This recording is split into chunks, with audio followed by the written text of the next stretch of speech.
There you go. Welcome, welcome, people all over the world. You had to do that, didn't you?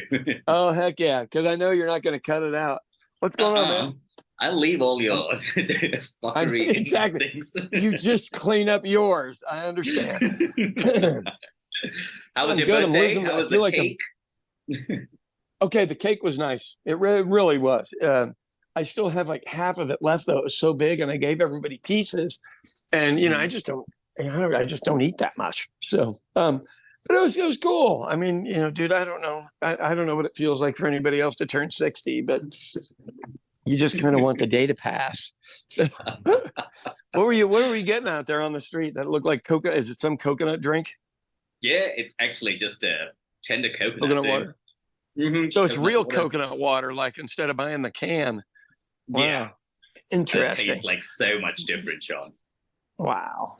Well, cheers to you on that one. I will tell you that I drank that in the jungle a lot in Peru, and they would, we had these giant avocados about as big as my full hand, and you get that and coconut, and obviously coconut water was the drink because you couldn't drink any of the water. They did have some Mm. leaves that you could cut and get about a cup full of water out of, though. Oh wow. Like, yeah, that was pretty interesting. Which of course I was a little nervous to do it, but I was like, well, he is supposedly the expert, supposedly. So yeah. Well, what's going on in your world, man? Not much. It's just been busy with soul destroying work on the software side, which is Right. we're in the process of designing a loan application where people don't have to go Oh, walk physically to a bank, but just apply for it on their phones. that almost makes too much sense. Hmm. And I don't Huh. know why a bank agreed, but they're Right. from Singapore, so Singapore's probably Right. like open to shit like this. Right. Huh. Well, I mean, Rocket Mortgage does some deal here. I've never obviously used it, but they do Mhm. something here. I got to click on my air conditioning while I'm talking to you here. Hang on for a second. Um, wow, good for you. How long does a project like that take? To build it out, it takes us almost 5 to 6 months. Oh, wow. Okay. Well, and Hmm. it's mortgage stuff, so it's got to be doubly secure. Yeah. I always wonder, and I don't know how it works in India, but in America, you go to doctors' offices and they always ask for your social security number. And I'm like, absolutely not. You have no need for that. And all you got to do is that stuff's just got to be thrown away one time. And there's somebody Hmm. digging through that trash. And I would say the same for mortgage applications. Everybody puts their vital information on there. And if that person doesn't get you a loan, you have to Yeah. assume they're shredding or burning all that stuff. You can hope, and it's not just Yeah, ending up somewhere like intact in a in a bin for somebody else to use. exactly. You're handing it across the guy coming across. Okay, you are from now Bob Epstein. Well, maybe not Bob Epstein.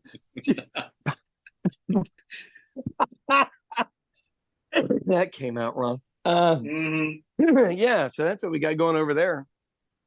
So our pressure deal from our state superintendent work, the lady from Tulsa Public Schools resigned yesterday, and I was Oh like, wow.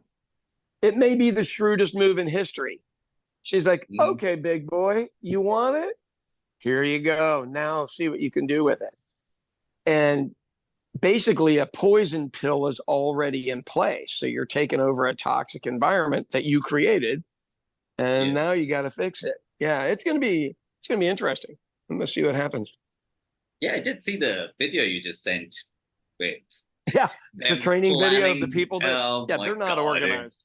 They're not organized. No, no, no. They just randomly know each other. Doesn't just take like a bag of chocolates to get these idiots to show up to things. No, so Deepak, what they honestly do is they take terrible advantage of septuagenarians and octogenarians. And what they do is they make them believe that they were doing Christ's work or they are working against Marxist and communists because they're of that generation where every war was sold to them that we were fighting communism or Marxism. Yeah. So they still want to be relevant. And I don't want to hurt their feelings or denigrate them in any way because they are being conned and used. But you also have to realize that shit didn't work in Vietnam. It didn't work in the East Germany. You know, I mean, these things all fell apart by themselves. It wasn't because we were in war. You know, it just didn't work. And so I'm just always bothered by the fact that it's legal to, and these folks are putting their asses on the line. That's the actual real problem. And they believe, much like the people doing the Inquisition, that they were doing the right thing. Isn't it like some form of like elderly abuse or whatever the hell it is? If you're just tricking these old people to show up and fight against Marxism, communist China, and all of that shit that these guys keep lying in their speeches that they're coming and taking over the school system. Isn't it also relevant that these people might go to prison listening to these people, like these idiots' instructions? But if they're doing it for Christ, nothing worse than a martyr. I don't care what the religion is. There's nothing worse than a martyr, because they are willing to die for their beliefs. And you know, look, a lot of these people are just trying to remain relevant. The conversations I have with them are literally 1950s conversations.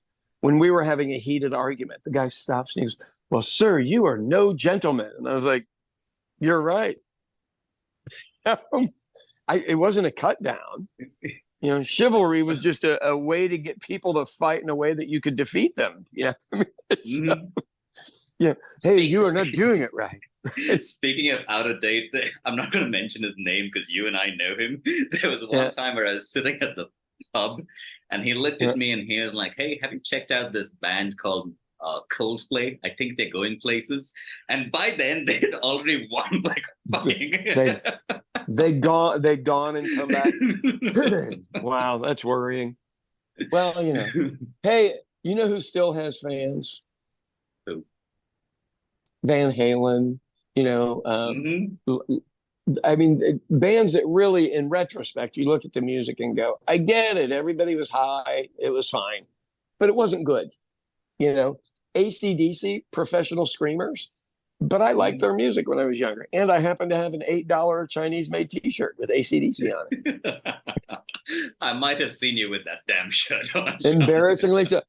For those of you who don't know, I had to buy a couple of shirts because I was going into an elderly facility and I hadn't brought any other clothes and my clothes were dirty. So, yeah, crazy shit. I mean, I really and truly am like crazy busy. So here's a thing I'm doing for tomorrow. So, I had this teacher that had a bad record when he was younger that got exposed yesterday, and I may have helped with that a lot. And he resigned the same day. But the kids at that school are like, "No, there's still one more guy." And I go, "Well, I happen to be going to the school superintendent's meeting tomorrow. Why don't you write me some letters? And let's bring the letters down and I will present them in person." So we'll see how many emails I get overnight. Oh, wow. Right. Well, you know, if it's 5, that's still a lot. But if it's 50, you know, that's something. So we'll see what happens with it. That's what I did yesterday. Other than my birthday, everyone was like, "Are you working?" And I go, "Do I have to be earning income? Because no, I'm not working. But do I have shit to do all day? Yes." I know. Loco, man. So I'm trying to think of what else is going on down here. It's just hot, Deepak. It's just hot. Isn't it like 102 or 103 today? Every day. But and look, have we ever had the white supremacists talk about, you know, if we were really supreme, wouldn't we be able to handle this weather better? I mean, if we were really the supreme race, shouldn't we be allowed out in the sun more than 15 minutes? I mean, honestly. Without getting cancer or something. Right. Getting cancer or having to cover up every single part of our body. And, you know, I always found it ironic that, like, European countries would invade Africa. And you go, "Have you been there?" Because, you know, we don't belong. I mean, not because of color, because of our color. We just burn and burn and burn. And, you know, and the outfits aren't designed for it. You know, khaki. Who wants to sweat in khaki? Every bit of sweat you got shows. Yeah, it just doesn't work. That's like that's my philosophy. One of my friends who was Scottish, there were one time we were standing at a bar and I called the bartender and I was like, could you turn off that spotlight about her? I think she might be getting cancer. Yeah, it is sad, my friend. It is sad. All right, what's on the agenda today, my man? Other than me Today babbling. was honestly no agenda because I didn't know whether we were recording considering it was your birthday. And then I forgot it was you. You know how boring it is? Right. I basically treated you like every other white people where they just disappear after their birthday. Yeah. Still hungover or still drunk. Here's what I will tell you. So I went to, not your favorite place, the Waffle House, but I went to Jimmy's Egg yesterday and I had biscuits and gravy for breakfast. And for those of you who don't understand it, it's a scone with sausage and white gravy over it, which sounds disgusting, but it is delicious. And there is a video out there showing British kids eating biscuits and gravy, and it's a must-see. Absolute must-see. Have you watched that? I think so. It might have been it's a scone, but it's delicious. It's gummy. And, first they're puzzled because, they've only ever seen butter, jam, and fruit, on scones. But it's worth doing. So then I kept some of it so I could have it again at lunch. Okay. And then I had a lot. Of cake.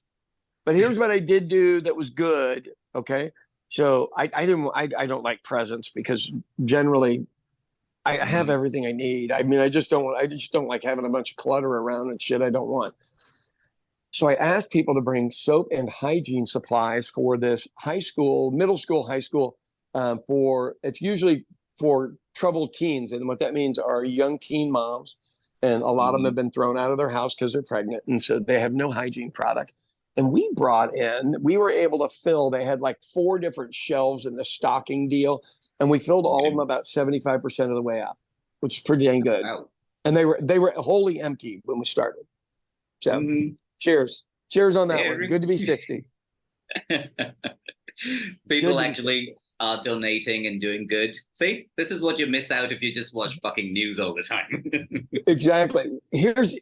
I wish people understood how many nice people there are out there, because there's really a ton of them. And unfortunately, they're all walking around with their heads down because they don't want to get it cut off by one of the people trying to be a superstar right now. And evidently the way to be a superstar is, you gotta screw up a bunch of nice people, which is, I guess that's throughout history. That's kind of the deal, isn't it? Oh, the other thing is that you video yourself while you're doing nice deeds on Instagram and put it up on Instagram. So everyone knows, right? Yeah, I'm like, oh my God, dude, can you just not film handing $1 to that guy, please? Right. You're fucking annoying. Right. That video has been bothering me, plus chefs who use tweezers. Oh, that has been fucking irritating me for the past week. Since you have actually been in commercial kitchens and seen how they actually work, now you know how ridiculous that shit really is. I know. It is. I mean, nobody has that time. Now, I did get some soup at that deal on Saturday, and it was yellow soup. It was corn soup, and it was cold, and it was delicious. And the guy had taken yellow, like a green onion puree, and made these little lines in it. Well, they look like stems, and they put little flowers on it. I'm like, okay, that's adorable. And it didn't require freaking tweezers, because I just want to beat somebody up when I see tweezers. I was actually going to ask you about that. Like the number of Instagram and TikTok videos I see where all these chefs, it's not even one, Sean. It's like a range of different sizes to place different flower petals into a dish. And I'm like, Jesus Christ, why? They need to go work construction for a summer. Not only will they get heckled every day, but then, I mean, obviously all that stuff's just for show. In a real kitchen, you got to get food out. The amount of dollars you have to churn and burn in a day to keep a place like this open is just shocking. And then getting the quality of labor that can do it. If you're the person with the tweezers that has to do something to every dish to make it perfect, it's not going to work. I mean, nobody's that fucking important. They're just not. The reality of most kitchens are, your waiter's got delirium tremors because he needs a drink. And if you make that specific of a dish, that greenery's like on the way to the table. No way it's in the same place. No way. So easiest shit to do is if you take a key, like a door key, and put a string on it, lay that down on a table, hold the string up, and then whatever you want to do, from turmeric to cocoa to powdered sugar, whatever you want, you shake over the top of it and then lift your key up, and everyone's like, "Oh my God, it's the key! This is the key to flavor. It's Flavor Town. It's Flavor House," and people love that shit. And it's really easy. That is what your job is as a chef, to do stuff that can be done. How many women did you see using tweezers? Very rarely. Right, because they know what fucking tweezers are for. Yeah, because they know what they're for. Somebody was digging out downtown, and then now you're using it at work, and they're looking at you going, "You know what those are for, right?" So women chefs are notoriously better. For some reason or another, they are usually able to remove their ego, and the plates of food they make are more about love. And men, it's more about ego. So kind of like marriage. But the women's food is tasty. It's sustenance. And it's pretty enough. Pretty is not, the photograph is not the end goal. It's to make something for somebody you love that will help them, nourish them, get them through the day. And with men, it is like owning a big truck with big tires. You know what you're trying to show off. And if you have to do that, you know what it means. The weird part was, there was a show on Netflix that I watched last week. It was something about it's a very famous hotel in London where they were trying to get a resident chef. One of the rounds in that was, where is the food Instagrammable? Was a criteria. Right. And I was like, it's you cunts who are ruining this planet. Right. That part of that segment tells you. So I had a talk. Did we talk about just right place, right time, and having some background on Monday? Okay. So we have a chef here from Oklahoma named Rick Bayless. And Rick made it real big. His brother is on ESPN, and he made it real big in the restaurant business. Rick Bayless and his brother lived in the Village. Their family owned a barbecue restaurant, and he was a theater actor. And he was in Cleveland, Ohio. And they were just trying to find somebody that could come and work on cooking and give cooking tips on TV. And he happened to be the guy that was comfortable enough with food, enough theater and TV acting to look good on TV. And that is exactly what happened to me in Kansas City, Missouri. They were looking for somebody to do it. I was the one guy that had enough kitchen experience and enough theater experience to pull it off. And now your resume as a chef has to be, is it fucking Instagrammable? I know. And I am partially at fault for that. If you hadn't encouraged this shit, Sean, couldn't you talk people out of culinary school more? I do all the time. Yeah, just get a job as a dishwasher. You'll be fine.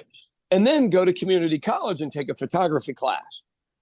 Take a plastering class for walls. That'll teach you more about putting food on a plate than food on a plate. You know, what was that lecture, the video series that you did on people who are thinking about going to culinary school? Oh, I don't know what it's called, but it came up on my memories like a week ago. And I went, that's probably one of the smartest things I've said. Here's I can't remember what it's called, so somebody will have to just look it up, because that one's on YouTube, Facebook, and the 9 yards. But the challenge is this. Okay, if you wanna cook, go work in a restaurant as a dishwasher. Trust me, every day there's some lazy SOB in that restaurant that will let you do their work for them. And that's how you get practice and you become good at it. But most of all, do you want to be around a dishwasher all night? Because once you're in charge and you're the chef, you wash a lot more dishes than you think.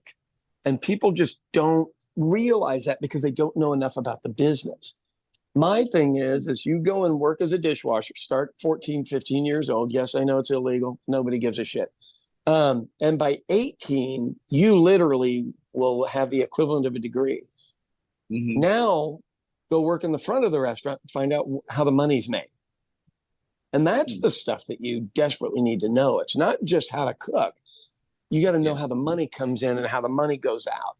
And if I don't think there's anything more important than knowing how the money goes in and the money goes out. But eventually what you realize is you have to work out front. If you're not watching the money, somebody else is probably stealing it. And that sucks, but that's the truth. But everyone will teach you in a kitchen if you're respectful. You must say hello to everybody in the kitchen when you come into work. It is a respect thing. And my culture just generally doesn't do that. You just show up to work and do your work. There's a hierarchy, and you don't have to say hello, chef, first. Really start with the dishwasher. They're the most important people, and then move your way around. But I worked in a restaurant as a busboy, and I asked if I could work in the kitchen. That was on me, and I was the only English speaker back there. There was Arabic and Farsi and all this other stuff, and you get used to everybody speaking. Are they talking about you? Yeah, probably. Who gives a shit? If the tables were turned, you'd be talking about them. So, oh yeah, look at the stupid idiot white guy over the fryer. He's gonna burn the shit out of himself. So, why spend $40,000 to have a nice, clean chef's coat? You can order it online from Chefware for $19, and people will still think you're a chef. But don't wear it out, because nobody wears clothes like that out. We all know you're a fraud if you're wearing it out. I showed up to the deal Saturday night, and I had an apron on and a T-shirt. Everybody already knows me. I don't really need to show off that I'm a chef. And if you're the one doing that, or you wear the egg hat, the big hat, nobody wants to be around you anyway. I mean, let's be honest. Look, there's most restaurants don't make money, so you if you're going to do it and you're going to be good at it, the margins are thin. So why would you invest an extra $50,000 in school when really what you want to work with? Mexican grandma, Indian, not American Indian, but Indian grandma, if they'll take you in. And those are the ladies that are hard to break, because they're like, what are you doing in here? And make some tortillas from stone ground corn that you ground. Show that you got some desire. But like me, I didn't know anything about food. I mean, I literally, I didn't know. I mean, we ate shitty bologna sandwich. My mom put mayonnaise on a bologna sandwich. That should be illegal. Flavorless, pasty white bread with flavorless, pasty meat with a flavorless, pasty sauce. Shit. You should be written a ticket for that. I mean it. So I would put that she couldn't do anything more English than that, Sean.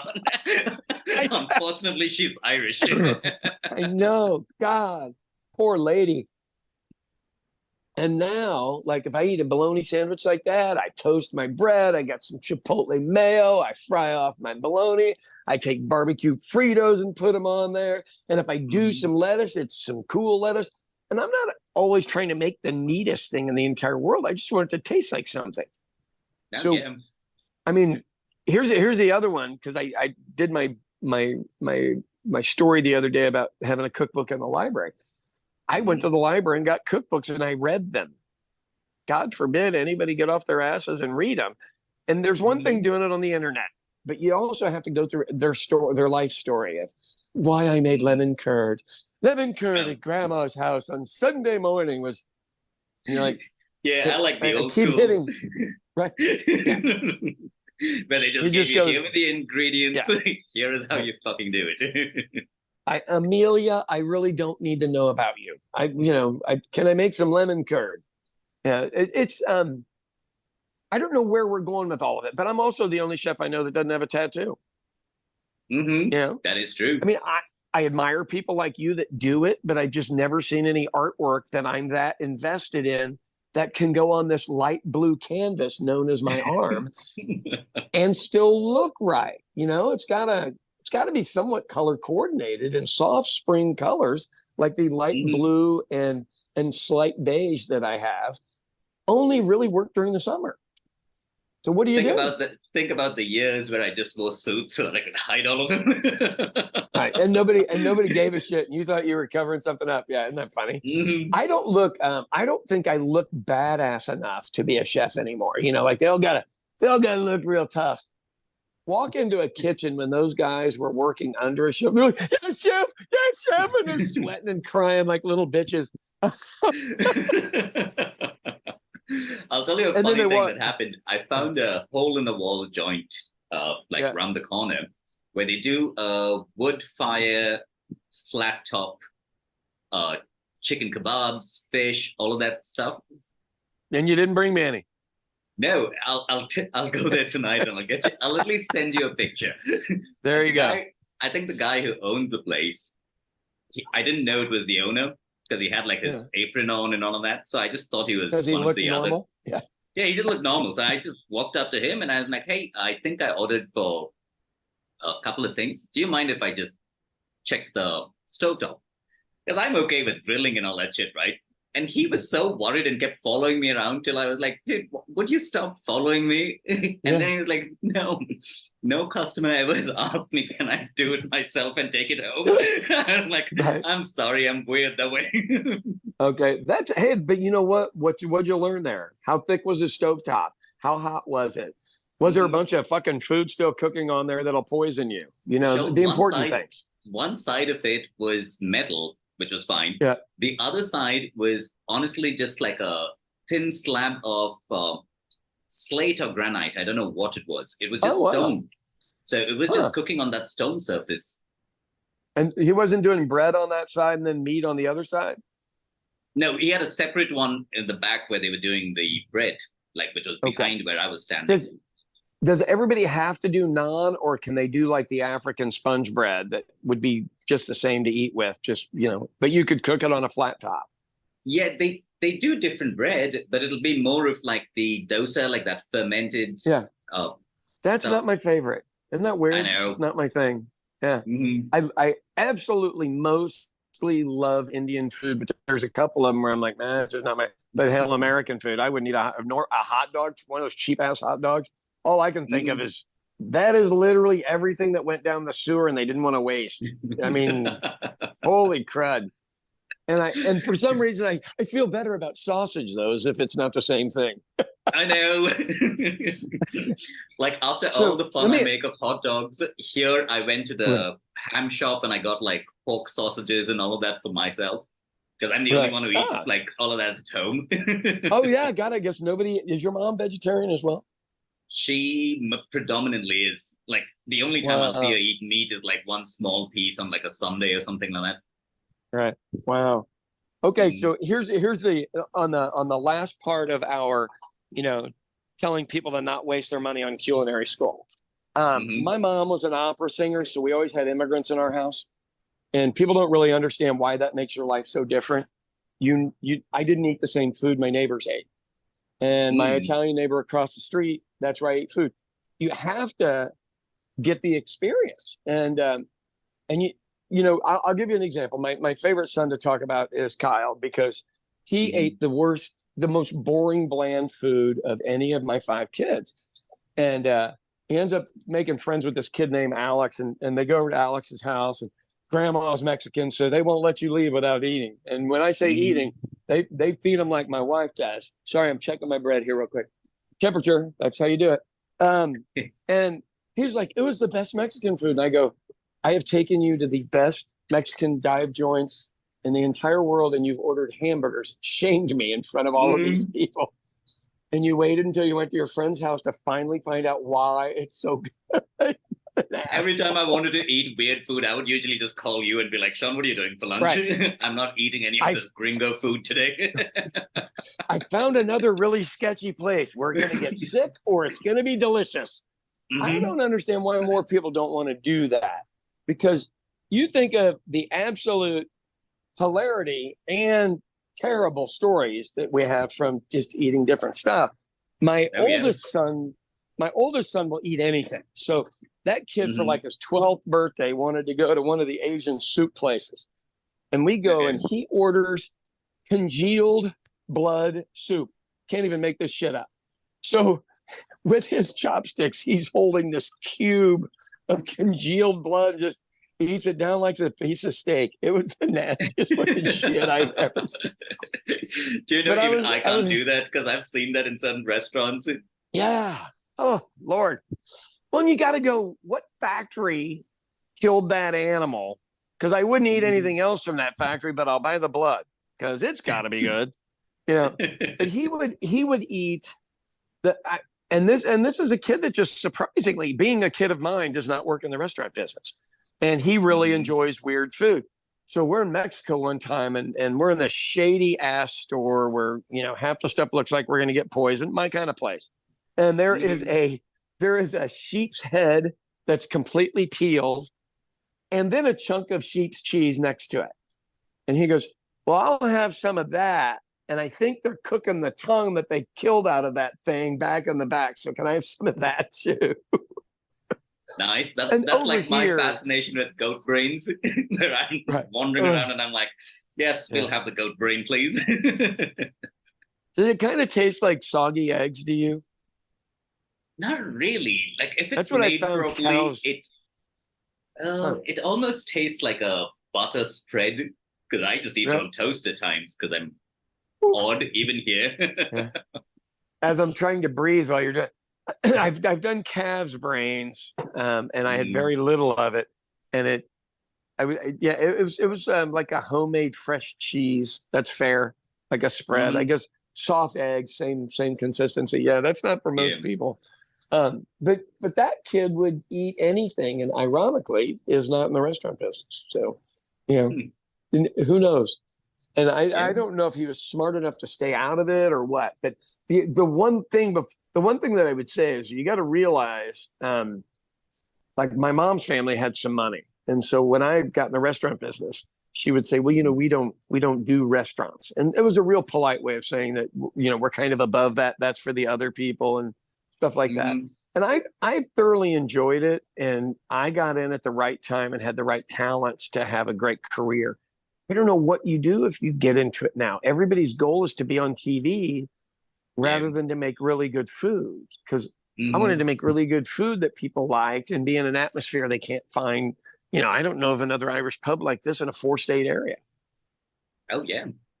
I mean, I just don't know of one, and I'm good with it. I had a friend of mine go, yeah, sure, you're a 5-star chef. It's hard to make fish and chips. And they go, oh, ow, that hurt. That hurt.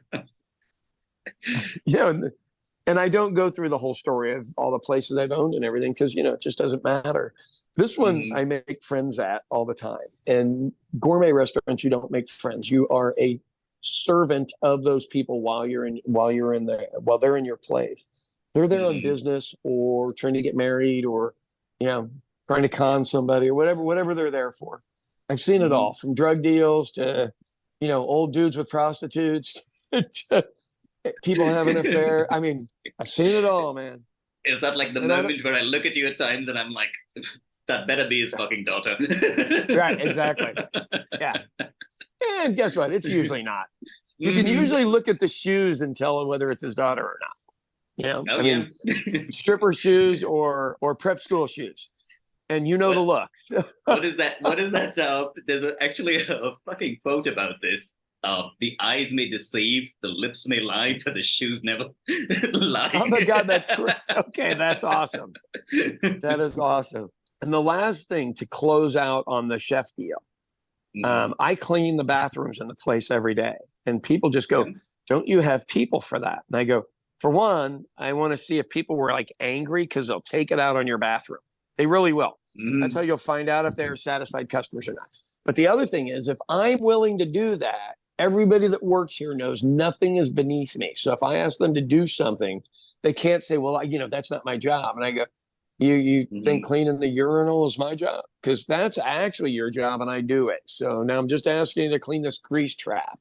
So, have I told you the Rolex watch story and the grease trap or not? No. Okay.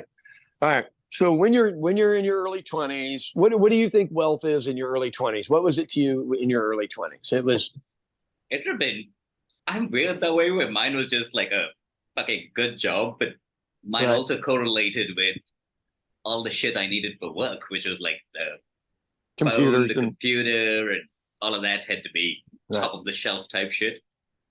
None of that existed when I was in my 20s. So mine was, I wanted to own a Mercedes-Benz. No reason why. I just, you know, because that was the elite car of the time. And then it turned into a BMW. And so I did that. But Rolex watch. And I didn't want the big shiny gold one. I wanted the really sleek, beautiful one.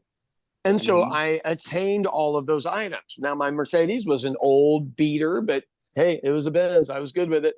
And it had this big, huge driving wheel, which you can tell they used to be a truck company. If you drive an older Mercedes, they weren't that good at cars. Nothing personal, everybody. Just not that good.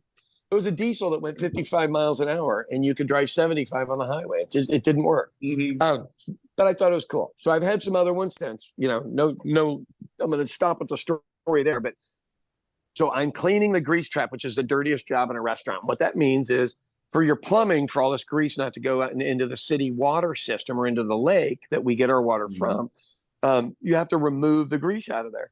And I realize that I have my hands on all of this stuff, and I have these 2 big gloves on that I can't remove because you can't put your, do it in your teeth like you would any other day. So I try to remove my watch, and it drops in the grease trap.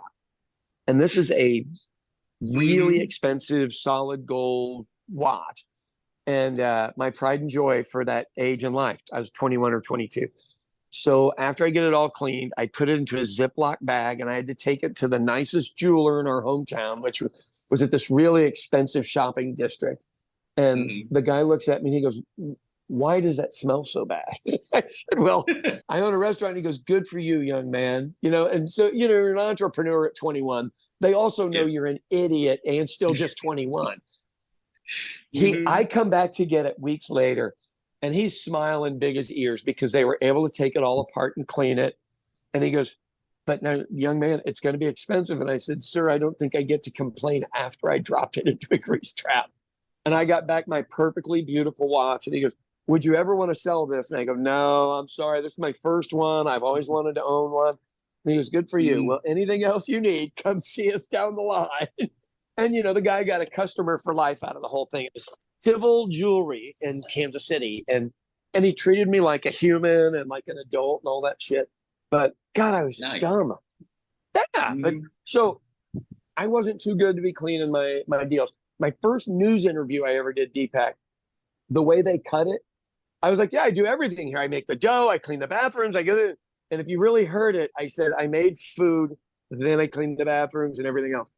But I think people that grow up in an environment that think other people do that work. I mean, like your caste system, most owners would not be okay with themselves going and doing that. They'd have to feel like they needed somebody else. And think about the guy who panicked with me just going over to the stovetop and flipping over a piece of fish. Right. Yeah. And well, actually, what he was probably wondering is this guy trying to poison people or some shit, Who knows? But I mean, what I would also say to you is what you just seen me do on camera. This is my thermometer. I check every loaf of bread. I don't care how long I've done this. I don't, I'm not an old grandma that goes, "Yeah, it's perfect." And they're right. I got to serve this to people. And if it's wrong, they die. And then I'm in real trouble because they sue me. So it's an interesting. So anyway, anybody listening to our chef's episode, which would be this one, don't go to chef school. It's a waste of money.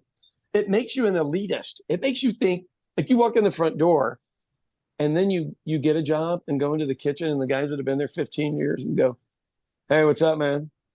And they're just waiting for you to tell them what to do. And it goes terrible from there. "Why don't you show me, chef? Show me exactly how you want it." And then they don't know how to do it. Right. "Show me exactly how you want it, chef. I'll get it done for you."